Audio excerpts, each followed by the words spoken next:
So in my book, I'm continually trying to map out the strategy and the tactics of Watiko, because if you remember, I was saying when you see it, it takes away its power.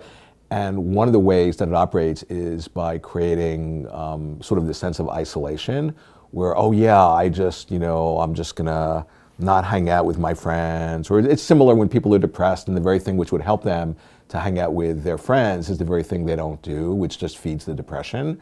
It's very much like that.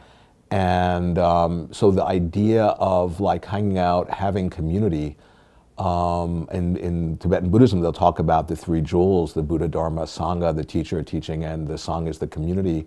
And they even say the Sangha might be the most important of the jewels, that when you hang out with other people who are also awakening to who we are and to how we're interdependent and we can help each other, that's one of the main supports for dispelling Watiko and for, really, whether you call it enlightenment or waking up or whatever.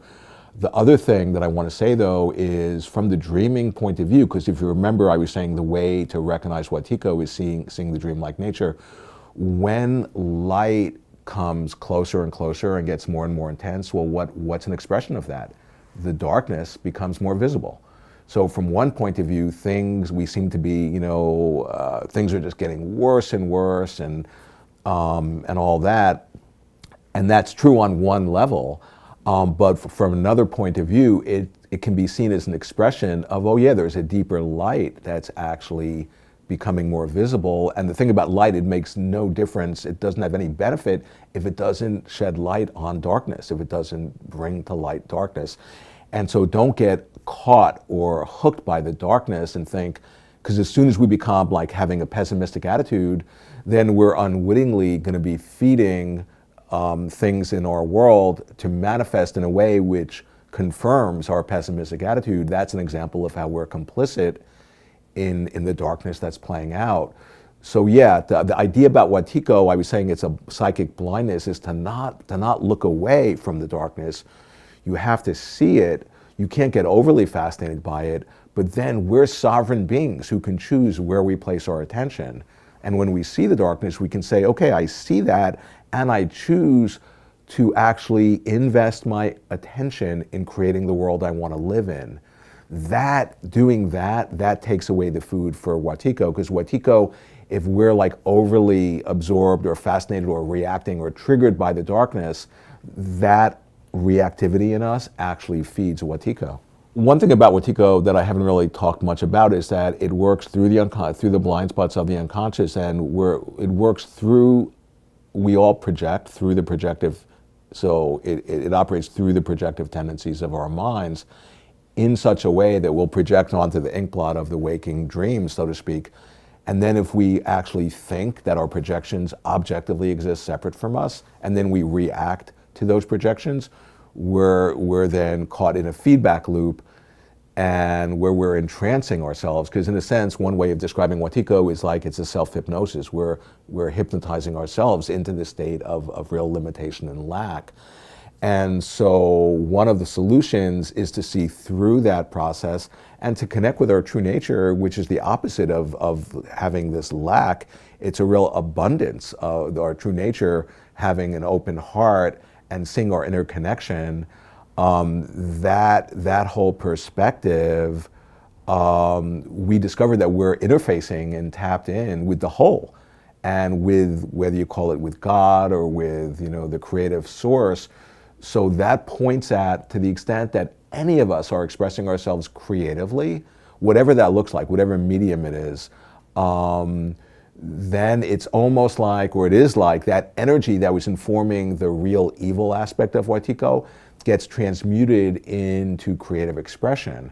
And as an artist, I know that really well, to the extent when I feel like that Watiko, the malevolent, dark shadow energies in me, and I'm able to like not compartmentalize from that or split off from it, but tap into it and channel it in a creative way, I get healed. And it actually, something beneficial comes through for other people through my creative expression.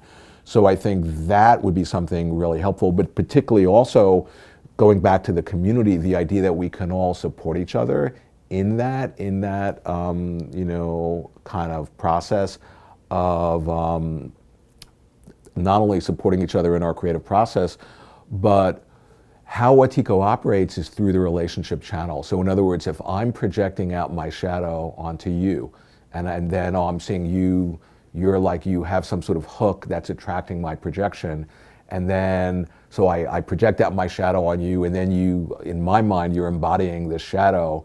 And if I'm really entranced by that, oh, you really are like embodying my shadow, and then I'm going to see you that way even more, and I'm going to invoke out of you, you're going to start, actually playing that out, which just confirms to me, oh yeah, the darkness is outside of myself. And of course, you're probably doing the same thing to me, to the extent that we're all not, owning our own shadow. Then we've created Watiko in our relationships. But the point, what that's pointing at, to the extent that, yeah, I can see your shadow, but I'm not hooked by it. I'm not going to solidify you as being that, but I'm going to actually see you in your true nature, in your light. And that's the person that I'm going to be in relationship to. But I can only do that if I'm in relationship to my own light.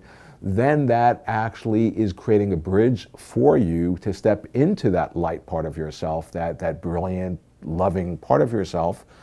And to the extent you're able to do that, then you're going to be more seeing me in my light. So the point is, there's a way of being in relationship together where we can help each other to dispel Watiko. And it's all based on having, connecting with, in a sense, the field of compassion that we're all swimming in. And that's an expression of our true nature. And that's the opposite of like that, what we were talking about before, about that fear, that separation, that otherness, all of that.